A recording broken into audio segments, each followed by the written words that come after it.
Welcome to The Influential Nonprofit, the show for nonprofit leaders to grow their influence so they can grow their income and impact. Now here's your host, Marianne Dersch.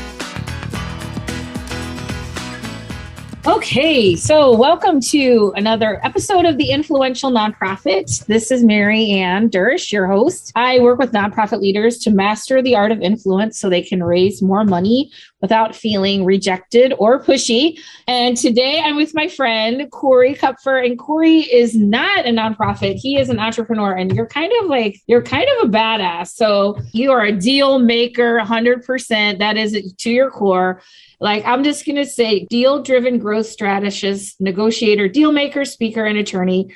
And you have the DealQuest, you're founder of DealQuest and the weekly DealQuest podcast and author of Authentic Negotiating. So it's all about making the deal with you. And I know you work in a very authentic and aligned way because we wound up in the same business retreat. Now, Michelle Villalobos is my business coach, and you came to, I know, the business breakthrough retreat, which I help her coach that. And I also participate for me. But the reason that you're here today is because you told an amazing story at this retreat. And, you know, so much of the work of the nonprofit and fundraising and so much of the mindset of fundraising, like it's a burden. People feel weird asking. There's a lot of guilt involved. There's money, the vulnerability of asking, the possibility of rejection. And that's a kind of a trifecta that makes like every trigger come up. And so people are very reluctant. And so when we were in this retreat and you told this story, so first, just give us a little background of kind of like who you were at the time of this story.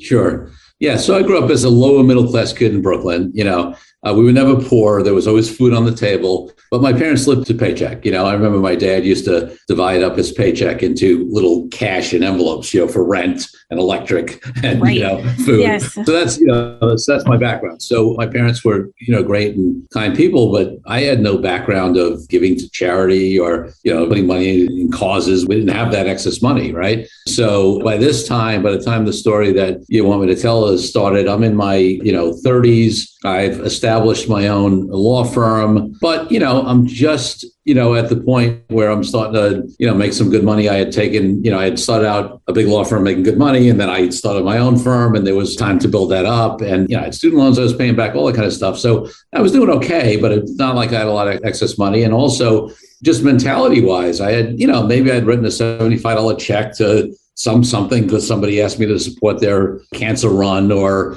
whatever it was. But that was about it. I wasn't doing anywhere near any significant charitable giving. Right. And, in the background, your background was like those envelopes. I mean, you're just trying to make it. Yep. Right. And then that focus of they provided and they gave everything to provide for you. And then that you received that, we're grateful. But then you also became a lawyer. So obviously, you got yourself through law school. Your parents did. Somehow you achieved to where you could, get through all that. Yeah, no question. And listen, my folks paid for my college. We took out loans for law school. And listen, frankly, at that time, law school didn't cost what it does now. Education didn't cost what it does now. For sure. But it was still a chunk of money. And I was definitely in a different position than my parents were growing up when I became a lawyer. But just sort of more mentality wise, it just wasn't really on my radar to, right, I didn't come from that space where you gave to charity, where you were raised giving money regularly or giving. And I mean, I was a little bit, I don't know, I was thinking about that real quick. Like my parents went to church and we gave to church, but other than that really wasn't a lot. So tell me then what happened to switch that for you? Yeah. So I was somewhere in my mid 30s. It was a few years into my own law practice. I had worked at big New York City firms for about 6 years. And then I opened my own firm with no clients. So, it was a time where I was building up. I was in credit card debt, just getting it started, whatever. And then I got to the point where I was doing okay. But I also got to that point, maybe, that some people get to more in their 50s, like they call it a midlife crisis, where I sort of saw that the business success was coming, but I was in my mid 30s and asked myself, well, is that it? right? Like, what else is life about? Like, okay, so I see the train, I'm working hard, I'm getting to the point where I know I'll be able to make a living and then do even better and more. But like, what else is there? What is the point right? of that? Right. What's the point of that? Exactly. There's got to be something more. There's got to be something bigger in life. And I wanted to make an impact and contribute in some way. So I got active in an organization called the Hunger Project, which is an organization that works with people to empower them to end their own hunger. So it doesn't feed anybody. It doesn't do food drops and that kind of stuff. And it works, at that time, mainly internationally. Been some years I'm much less involved now, but for a good stretch, I got actively involved in the New York chapter of the Hunger Project. And very early on, I got exposed to, at the very start of my involvement, Lynn Twist, who was the head of strategic funding for the Hunger Project, which is basically the Fundraisers. That's what they called it. And this is way before Lynn went on to write the Soul of Money book. And let's just pause. One of my favorite books, and everyone who's listening, Lynn Twist, The Soul of Money, that it's a game changer. Like, it completely changed how my relationship to money. It's not a book about fundraising. It's a book about your relationship to money. She is a fundraiser. So a lot of her experiences and the lessons that she teaches came through fundraising. Right. So for those of us who are fundraisers, it's like doubly powerful. So yes, so you got to get solicited by Lynn Twist. So I met Lynn, and again, it was before the book, it was before, her courses and whatever. And I remember she did an interview with a NPR, public radio station. And this is going to date myself. This is back in the days of cassette tapes. And we recorded it off the radio, and like people would copy that tape and hand it around to folks because it was the early discussions of her concepts of Soul of Money. And, it was the first time that I really looked at my relationship to money and, and how important it was. And some of the fundamental concepts that I got from Lynn from that work, which really opened me up to where the story's really going to go in terms of giving, was that, she talked about how, money is like spiritual energy, or it's like water, right? That, if water is stagnant, it festers and it becomes diseased. Right? It's got to flow, right? So money should flow, right? Like water. Money is spiritual energy. It flows through you. And then she also posed this question about what would be possible if you put more of your money where your highest ideals were, and if you put it in your budget first. And that blew me away, right? Because I had sort of gotten activated, like, what is life about? I want to make a difference in certain things or whatever. But me, like many people, again, I wasn't brought up to, in a charity mindset, but even what I understood about it was, I'll pay all my expenses, then I have some money left over and maybe I can give some of that, to charity. She challenged us to put it in our budget first, to look at our bank accounts, to look at our credit card statements. And, the challenge was to say, hey, you can say what you're really committed to. And it wasn't like in a judgment way. You can say what you're really committed to, but if you really look at your credit card statements, your bank account, you're going to see where is your money going? Really where it's going, right? And again, it wasn't a judgment. But it was an opportunity. It was presented as an opportunity. Like, what would be possible in the world, in your life, et cetera, if you put more of your money where your highest ideals were and you put it first. So that was the context, that Lynn really opened up my thinking. And then Lynn left the Hunger Project, and one of her essentially proteges, the woman named Peck Thatcher, who took over for Lynn as the head of strategic funding for the Hunger Project, was the one who really triggered this story that Marianne wants me to tell. Okay. And so the reason I want you to tell this story, because it fundamentally shifted how you see yourself from scrappy kid from Brooklyn to like philanthropist. And I think there's so many of us, like, I feel like, we talk about this all the time. Oh, everyone's a philanthropist. And yet we don't really know how to attach to that. You know what I mean? You want to believe like everyone is, of course, we're all giving and whatever. And also, like, what does that really look like? And how can you show somebody that they are truly a philanthropist and that giving feels good, and like giving is a gift. So let's roll into this. Yeah. So what happened was, when, Peck took over, and like I said, I was active, and again, even at that point, I had written very small checks to the Hunger Project. And the Hunger Project had something they called the global investor, because their whole approach to fundraising was that it wasn't, it wasn't quote unquote charity. They didn't use that language, that we were investing in the future end of hunger. We were partnering with, the folks on the ground in various countries in Africa and India and things like that. And so it was looked at as an investment in the end of hunger. So the global investor was somebody who contributed, right, $25,000 or more. All right. And, for me, it wasn't close to on my radar. 25,000, it wasn't even close to 2,500. Right. Right. I was probably writing checks for a couple $100, whatever, at that point, maybe. I don't remember. And at some point, pretty early on, I mean, like Lynn was only around still at the Hunger Project for about 6 months when I was involved. So this had to be within a year of me getting involved with the Hunger Project. Peg said to me, so you're going to be a global investor, right? And I was like, what? Like, I looked behind me, like, is she talking to somebody behind me? Like, she's not talking to me. I mean, $25,000? Are you kidding me? Like, that's not even in my realm. And this is the important part. It wasn't in my realm, not only from a logical point of view, like, I don't have that money sitting around, but it was an identity conversation. Like, I'm not the person that can give $25,000. Like, that's not me. I'm this little middle class kid from Brooklyn who's been working hard, and sure, I'm starting to make it, but that was an amount that was just so beyond my view of myself, like that.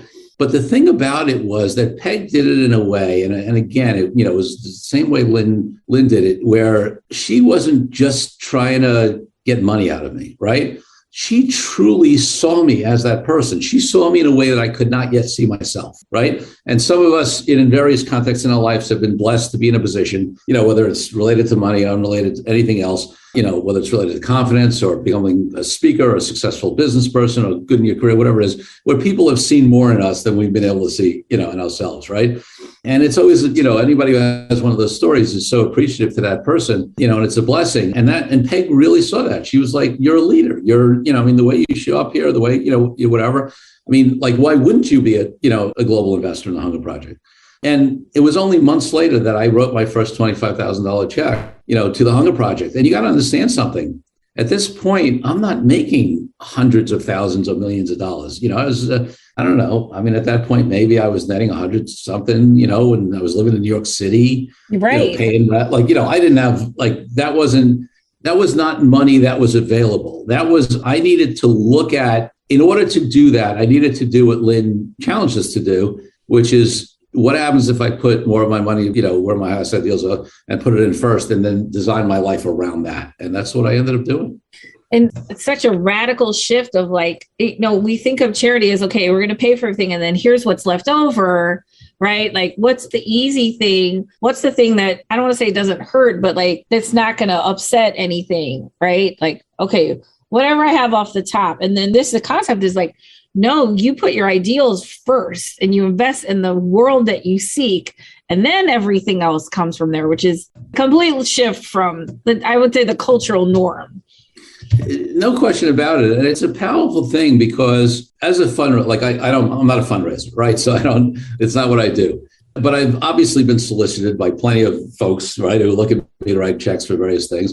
And it's a very different concept, when people ask me for money because, somebody, even take other hunger charities, somebody's starving, and, they show me a picture of somebody starving in Ethiopia or something, right? It's, for me, the power was that they were, what Lynn and Peg were doing, were calling people forth into their own greatness, right? And to live more of their life where their commitments were, right? And there's a huge benefit to that. I mean, not that that's, not that that is the primary thing, but for me, it changed my life entirely. I mean, first of all, I did make this commitment. I said, I'm going to put it in my budget first. I looked at what I would need to change and cut down on other expenses and whatever. And by the way, it turned out I never had to do that. Why? Because more abundance flew exactly, right. You let it flow out, and it flowed back in. Uh-huh. And one of the key things I've learned, later, it can't be a quid pro quo. It can't be like, oh, I'll do that, and I'll be, if it's really from a place of true open giving, it does come back to you, and it continued to. And year after year, I wrote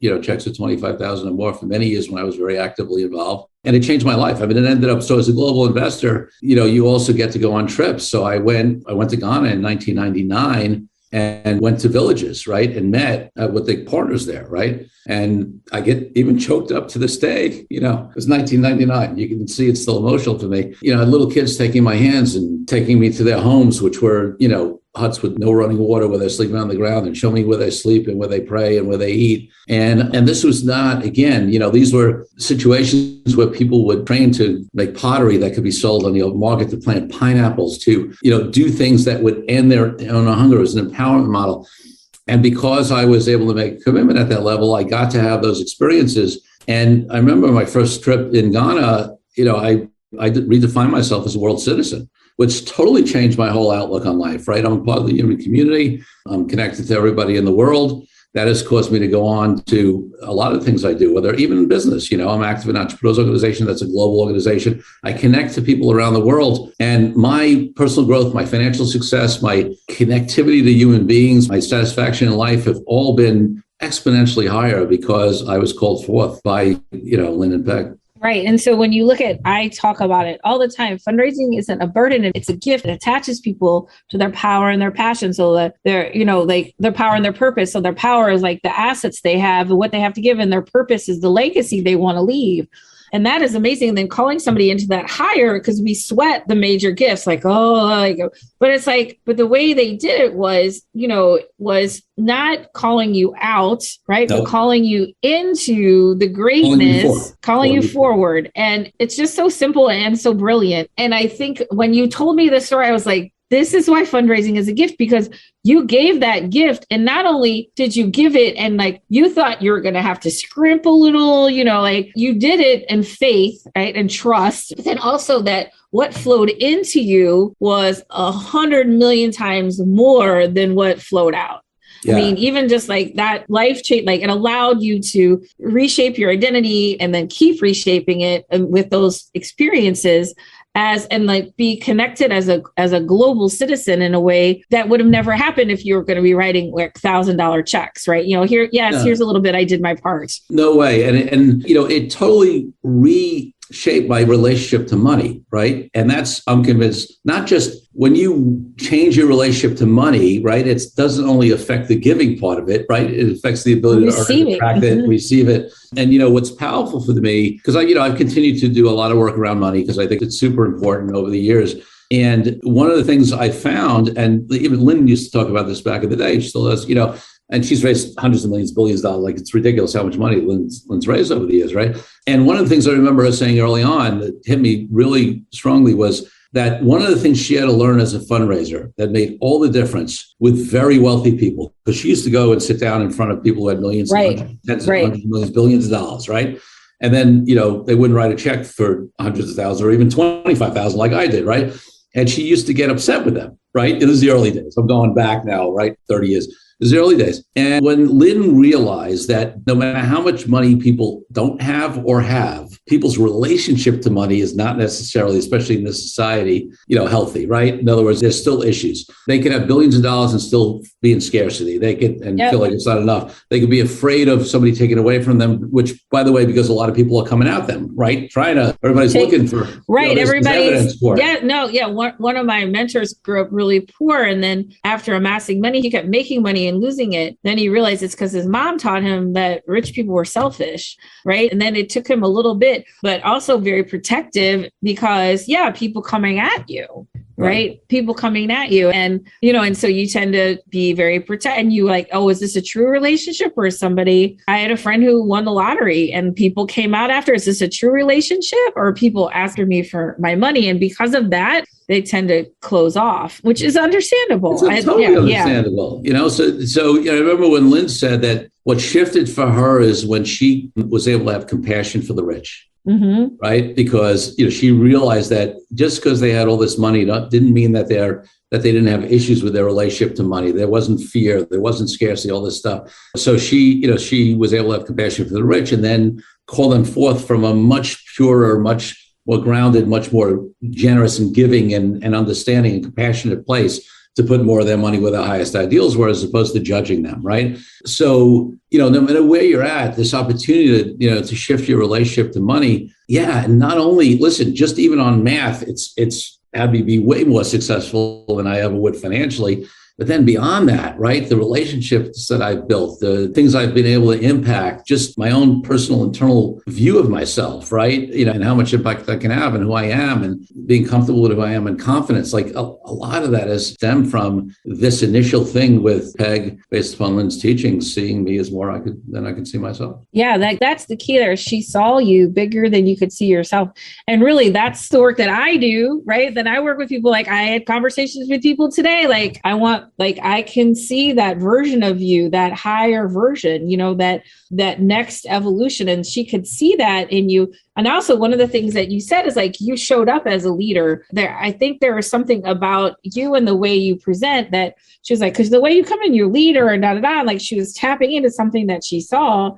And so what I want to get is like, so for all of us who are listening, like what wisdom would you have to like the fundraisers of the world here who are like, you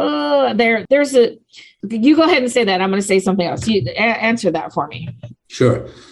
So for me, first of all, and you got to take everything, let me say where I come from. I believe the energy that you bring to any conversation is crucial, right? So if you as a fundraiser, and I talk to business people about this, whether, if they're presenting prospect, right? And they want the business, I talk about it in my negotiating book. It's all the same, same thing fundraising. If you enter that conversation as a fundraiser from a place of desperation or scarcity or judgment or that who are you to ask for the money or, assuming that they're going to be resistant, that's the energy that's going to show up. Right. Yep. And if you come from the place, and this is why Lynn and Peg were such a great example of this, right? If you instead come from a place where you're calling forth people into their own greatness, you're calling forth people, you're listening and delving in with people to where are they passionate? What are they committed to? What difference do they want to make?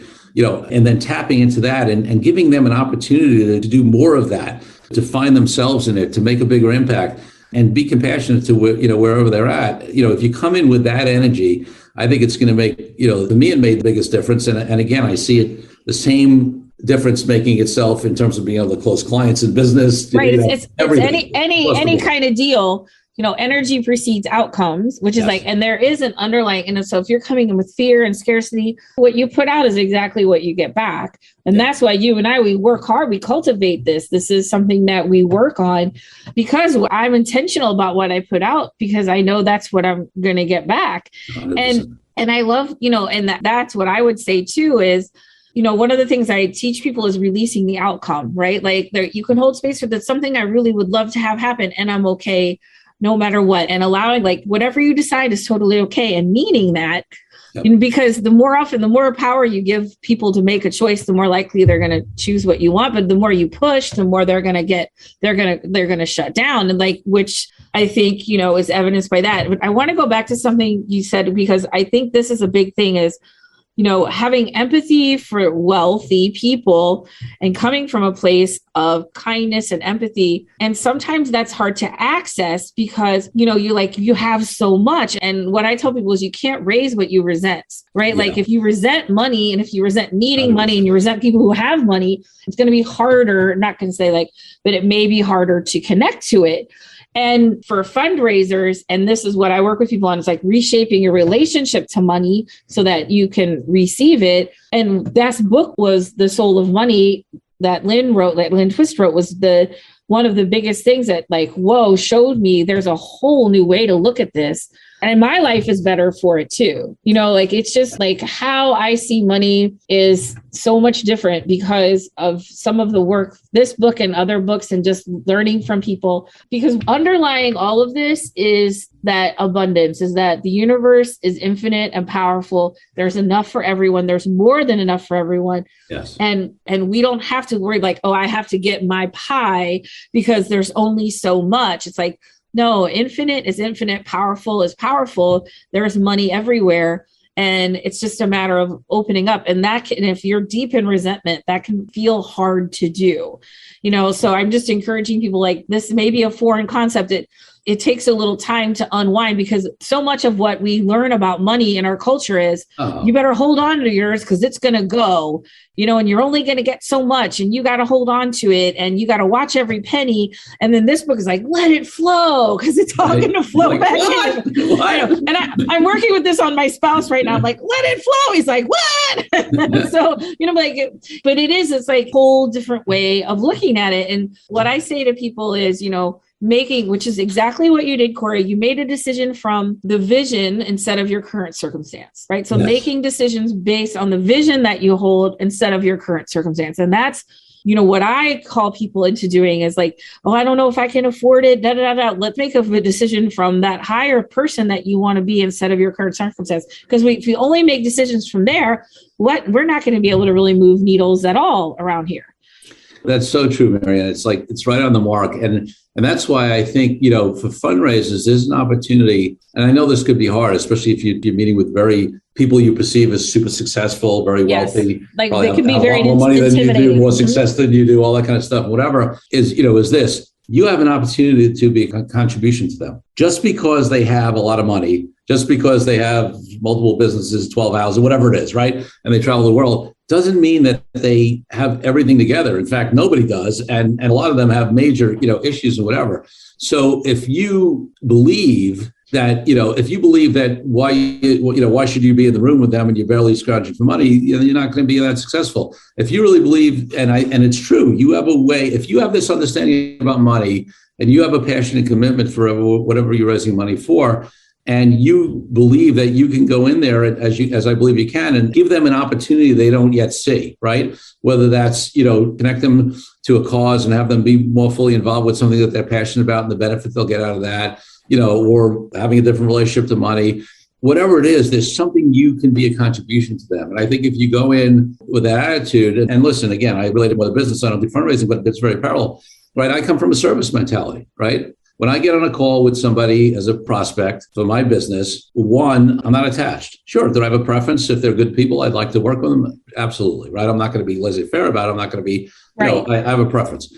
But ultimately, I'm detached. I trust the people who are meant to work with me are going to come to me. And by the way, we close, I think the last I looked, it was 86% of qualified prospects. Okay. All right. Wow. That's a ridiculous close rate. Right. Wow. But I hesitate. But the reason I say that, the only reason I give that stat is not to impress anybody, but because if you didn't understand this, you would think there's a total disconnect in the way I approach it to that success, because I'm totally unattached. I don't push anybody. Right. I serve them on the call. They get value even if they don't hire me. Right. If they say they're looking at alternatives, I tell them they should. Right. If they think there's somebody less expensive than me that they can do, I tell them, if you think they can do as good of a job, you should go hire them. And I really mean it. I do, and the point is I come from a place of contribution and I believe that I can contribute to them. And if they're meant to work with me, they will. And if you can approach fundraising that way, where you go in to contribute to these people, no matter how much money they have, right, and show them something that they're not able to see, which is what happened with me, then I think the opportunities are endless. Yeah, I think so too. And it's going back to, it's not so much as making a case for the cause as helping someone have, step into a bigger vision of themselves and then showing them, here's how you can manifest that vision, right? Like, here's how you can step into that vision and make it real. And in our culture as well, we're taught, you got to pitch it, you got to sell it. And we have a very different style, which is, being of service. And that's what I teach people in fundraising. You don't have to pitch anything. In fact, all you have to do is listen, right? But it's such a different, I think it's just a different approach than we've been typically taught, was like, get in there, close. And then that could work on the short term. That may work once. Right? Like that may work one time, but then after that, they're going to put up a lot of resistance. And, you said, because one of the things that Lynn talks about in the book is, like in Ethiopia, like in the 80s, there's millions and billions of dollars going in there, and it really didn't create sustainability. Correct. And that money doesn't solve problems. People solve problems. Money is a tool. And that we're all partners in philanthropy. Like, one of the things she talks about that I think is so profound is we are all partners in our joint liberation. Like, we all sit around the table and it takes all of us to solve it, right? Not just like the people who are living with decisions. Because a lot of times the money is like, okay, we'll give them a bunch of money and it'll go away. And then with no regard for like who's getting the money and what decisions are being made. And so flattening that and just saying, like, from donor to client to whoever, we're all working together, and which is a different approach too. And I just thought that was so amazing, because so many times we're like, okay, the donor has the money, they have the power, we have to court them. And in this model, it's no, you have one tool of many tools in this toolbox that are going to help. And because money doesn't solve problems, people solve problems, that this is one tool that we're going to use. which lessens the mystique a little bit, because like we often defer to the people with money because they have the power. And that comes from scarcity because we're afraid if we say the truth and they're not going to give and like, so in fundraising, I feel like sometimes we tend to not talk with our donors about the hard things, I think in some nonprofits, and I know you'll relate to this, like we're afraid, like, how can you talk about homelessness and not talk about racism? And like, but we're afraid to have those conversations because we're afraid we're going to alienate someone so we tend to almost perpetuate the very problems where we want to solve because of the deference to the money. And just, Marianne, just to bring it back to that original story, there's a great example exactly of what you're talking about because it's so on the mark. So, the Hunger Project would always say that the reason why we are giving money in the US or in the West, right, is because that's what we have to give. Right. And it's not a missionary model, right? There's a million examples. And listen, I don't want to, I know you have all kinds of listeners, whatever. I'm not in judgment, but listen, there are plenty of examples where organizations, well-meaning organizations have thrown a huge amount of money, built some building, did something, whatever, and then it's not sustainable. You see that building 15 years ago and it's decaying and and one of the things that I loved about the Hunger Project then, and there are other, I'm using that because that's the example of the story, but any other cause that I support for me has to come from a empowerment model, a local ownership model, that kind of stuff, because it's not sustainable otherwise. So, I'll give you an example. So we were like, okay, so my 25 grand, everybody else's money. Okay, that's what we have to give. But we were one component, one part of it. In Ghana, for example, there were local Ghanaian folks on the ground, right? People from Ghana, local folks who are doing the work. There was a country director in Ghana. There was an Africa director that oversaw all the local folks who knew the landscape, who were going to be there. And then what they did was they enrolled and empowered people. So one specific example, there's a village in Ghana called Taito Aramabu. And in Taito Aramabu, what they did was they trained women how to grow pineapples because pineapples were a cash crop that were very lucrative in the market and generally more often work with women because they were more reliable in terms of doing the work. And it's been shown in paying back microloans if you look at study it, whatever. Okay. So, and men were busy working what they called the cash crops, making minimal money. Any case, bottom line is, this is just an example. We go over there to Ghana. One day we go to Taito Aramabu to meet our family, to meet our partners. Okay. This is not us as the big money people. And listen, no matter how many times they called it family, partner, whatever, I'll admit there was always something in the back of my mind was like, oh yeah, we have a lot to teach these people. And you know what I left Ghana with? I left Ghana with, oh my God, yeah, we have some things we can teach them. And we have so much, oh my God, we have so much we can learn.